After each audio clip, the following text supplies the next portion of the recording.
Hey, what's up everyone? So today is going to be Endgame Techniques Part 2, and we'll start off with a simple one.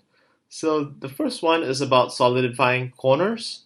So in this situation over here, you're playing as white, and you do realize that for white, there is one pocket over here, the G2, that you cannot access. So there is a worry about parity. So let's consider this situation over here. If we were to just follow through, so the lower right would be an even region, the lower left is also an even region, and the top left is also an even region. Wherever the area where we start, we might risk losing parity. So over here, it's about trying to gain back parity. So the natural thing to do over here is to always go for the corner, which is somewhat the instinct move, especially after black has done a quick cutout to a7, a diagonal cut. So if you go for the corner, black essentially captures the x square over here and solidifies this patch over here. And let's say if you were to play to h8, which is natural because you want to maybe secure more discs. And if black takes this move to g8 just to follow with parity, over here you most likely want to play +1 -1 instead of +2 -5. So if you play b1, black goes into b2, and finally there is a pass of move and black plays g2, and you realize white wins with the score of 34-30. However, there is a way for white to actually win even more. So over here, instead of playing the natural instinct, you want to see whether you can actually play a swindle or a solidifying corner kind of maneuver. So essentially you can observe that this key diagonal over here, because of this pocket square, black doesn't have a disk at G2 yet. So there is no threat in the corner of A8 even if you were to play B7. So this is kind of like trying to capture both squares within this corner. So instead of playing the passive A8 and allow black to play B7 in response, what you want to do is snatch the move and play B7 first. And you realize that over here, this momentary floating diagonal over here with both empty squares on each end of it, there is no way black can access to the corner. So you're safe. And at the same time, you have 6 stable discs leading all the way from the A1 corner, which is perfectly secured, whereby regardless of what black does to establish the G2 access, you can always jump into the A8 corner before him.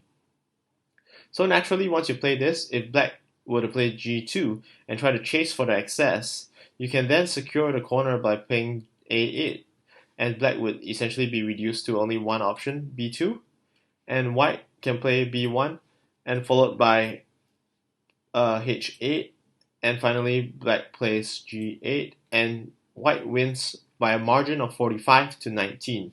So it's very important to kind of take note of such potential maneuvers that you can do over here. So this is one of them, which is I like to call solidifying corner, because you're taking the x square and at the same time you're definitely guaranteed the corner as well. So compared to the earlier sequence where we chose to play A8 and black jump into B7, you realize that this corner patch of discs is all black, even though white does have the parameter, but it's not a solid corner patch for white. But instead, if you were to play the x square and make 2 consecutive moves to the corner, it doesn't matter however black plays onto the outside or somewhere else, because once you've secured A8 as a corner, this entire patch of discs is a very solid corner for yourself. So this is essentially important in the end game, and taking note of such opportunities where possible, especially when you're winning. This is very important. And also when you're losing, you probably want to avoid allowing your opponent to play such a move. So this concept is extremely important to avoid huge losses or to secure your larger wins. So let's move on to the second point on reversible line defense. Now let's talk about the point number 2 that I like to cover today, which is reversible line defense. So what is a reversible line? Usually in the end game, there are only very few squares to contest with, and therefore you are able to kind of zero in and understand what is the key areas or the key disks that might be still flippable, or it could still be changed as a result of the last few moves. So it is important to take note of this situation. So over here, we are playing as white, and we want to apply reversible line defense. So first of all, we need to identify what exactly is the reversible line. So take a look at the remaining squares. The lower right, you have 3 squares. The top right, you have 2 squares. And the top left, you have 2 squares. Just by a basic parity or a basic rule of parity, you know that you probably wouldn't want to play here in B2 or G2 as white, and you want to start off with an odd region. So essentially, you have only 2 choices. It's just between G7 and H7. So what exactly is the reversible line here? So the reversible line here is essentially this mini diagonal from C2 all the way down to G6. So why is it reversible?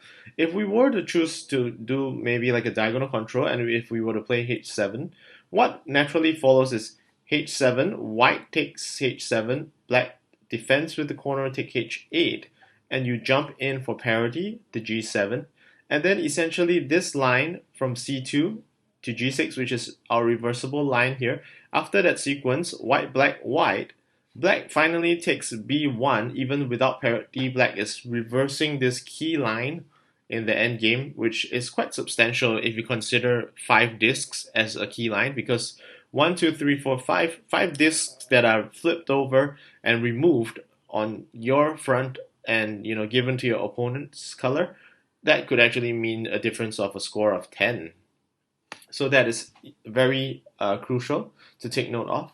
So essentially, to prevent that from happening, you want to examine your other option, which is G7, which is also a parity play because this is an odd region. You play G7, and essentially, if if black takes B2, B1, you can grab B2, and if black takes G2, you can take H1, and of course, if black takes the corner to H8, you can still play H7 and go for the right edge, which will give you quite a substantial number of discs. So over here, the key is actually about not losing this key reversible line here. So the difference is quite substantial. So you probably wouldn't want to play H7. Instead, you want to start off with G7. Let's play out the sequence just to prove ourselves a little bit. So over here, if white plays H7, the natural instinct, since white is attacking the corner, is black to defend this, and white jumps into G7. And if black goes B1, naturally you would defend it with B2 because you want to keep parity. And finally, black plays this, and you can only play H1. So essentially, if you look at the final end result, out of this key diagonal, black has essentially captured 1, 2, 3 out of 5 black discs after that exchange, and black has won 33 to 31, which is something that we probably wouldn't want to do. And let's just examine back to that situation. Instead, if we were to play G7, you would realize that if black takes the corner over here, white jumps in.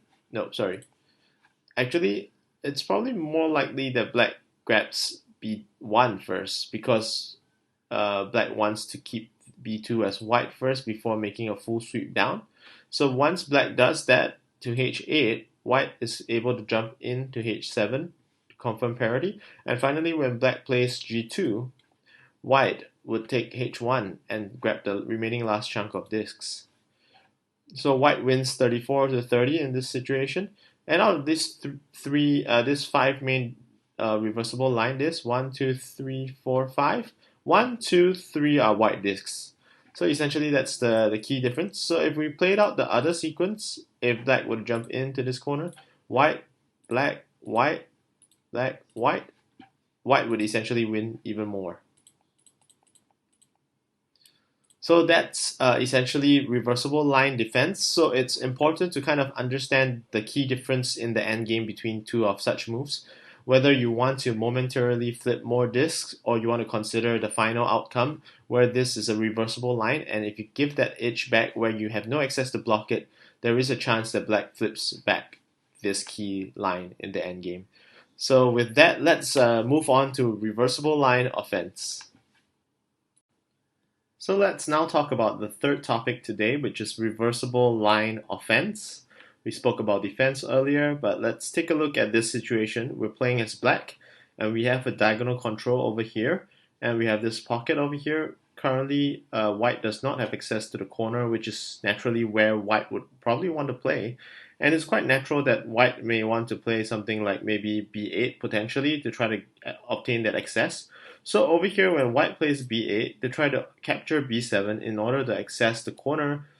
Even though in this situation black is actually winning by quite a fair margin, it is important to note this within the end game, that this particular diagonal line over here from b7 through to g2 is actually something that we call a reversible line, similar to the earlier part where we talked about reversible line defense. This is about offense, so we want to try to keep this reversible line as much as possible ours, because in the end game, a key line would be probably the main area of discs that are in contest.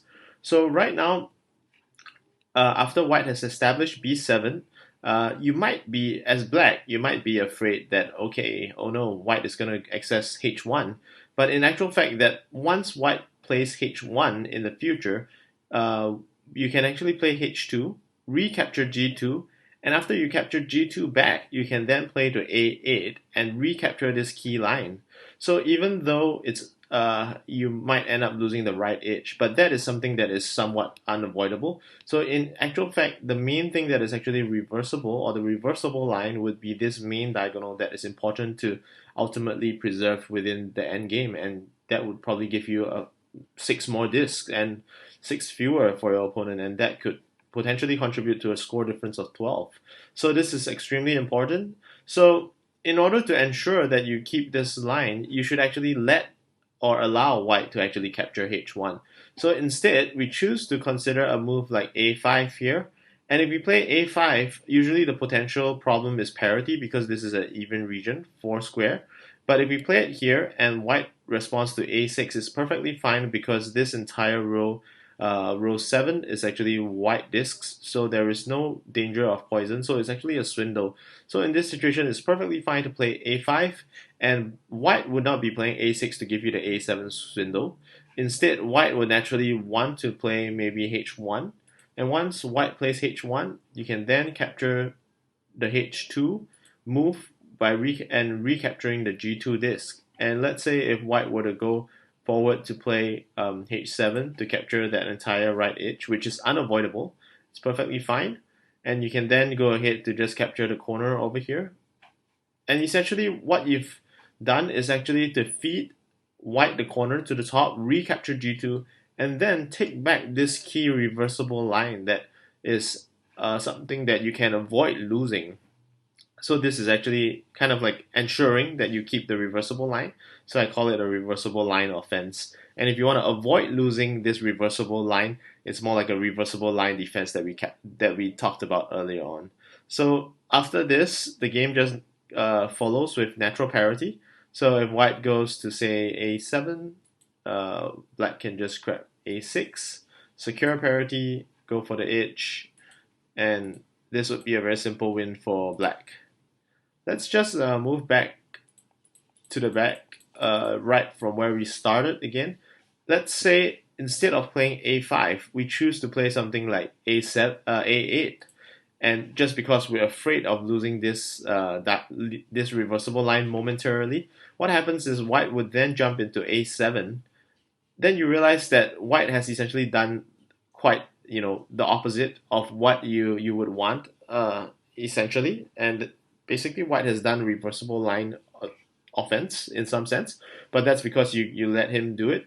So after black white, you realize that over here it's an even region. You lose parity in this region, and let's say if if you were to go to say g8, white would essentially be able to grab h1 now and kind of capture this reversible line. So this key diagonal of 6 discs is actually belonging to white right now, and you would naturally respond here to defend a parity, because you don't want white to play one more tempo into that area.